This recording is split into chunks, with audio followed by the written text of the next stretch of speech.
You must be a veteran who's been honorably discharged from the United States Armed Forces, have a service-connected disability rating of at least 50% as determined by the Department of Veterans Affairs, and obtain certification from the VA confirming your disability rating. That required documentation will typically consist of a completed application for the disabled veteran license plates, a VTR 615, a copy of your DD 214, which verifies your military service and honorable discharge, documentation from the VA confirming your service-connected disability rating, and complete the application for disabled license plates. With all that information above, my recommendation would be to go to the DMV website, get the form, and fill it out ahead of time.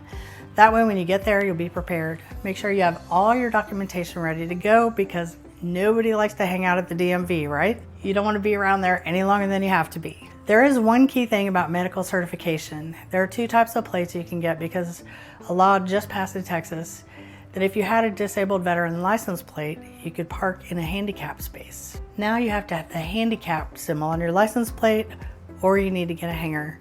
If you just have a disabled veteran license plate, you can no longer park at a handicap location. If you want to do that, which it does make it easy when you're going to places like the airport, you actually have to have the handicap symbol on the plates or the hang tag.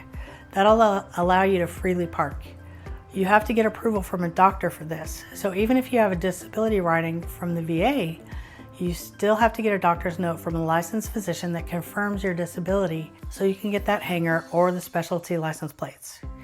The medical certification is part of the application process, and you'll need to obtain the medical certification from a licensed physician or a doctor at the VA hospital. This verifies your disability rating and may require an examination or medical records for the fee exemption. Disabled veterans with 50% or higher disability ratings are typically exempt from license plate fees.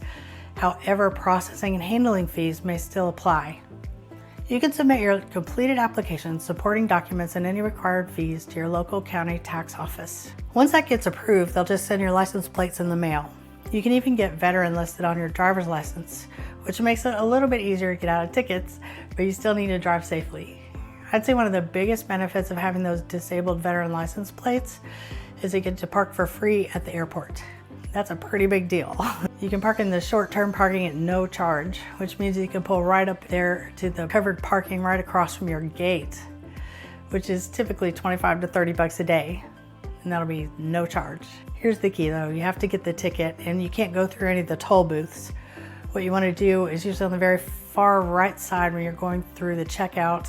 When you're leaving the airport, there'll be two right lanes that say ticket only. These are the ones you want to go to, because if you go through the one that has any kind of toll tag symbols and try to get a ticket, it'll read your toll tag and then you'll have to pay at that point. So you want to go to the far right and look at the ones that say ticket only, grab a ticket, and you could go park for up to 90 days. 90 days for no charge. That would be thousands of dollars. Typical trips to the airport, can cost like up to $300, and they're just gonna see your license plate and your tag, and they're gonna say, it's all covered, thank you for your service, have a nice day. That's a huge benefit, and another great thing about it is that you could even be exempt from some road tolls. I don't think that applies too much in the Dallas area, but depending on all the other toll providers throughout the state, you could be exempt from tolls based on your disabled veteran license plates.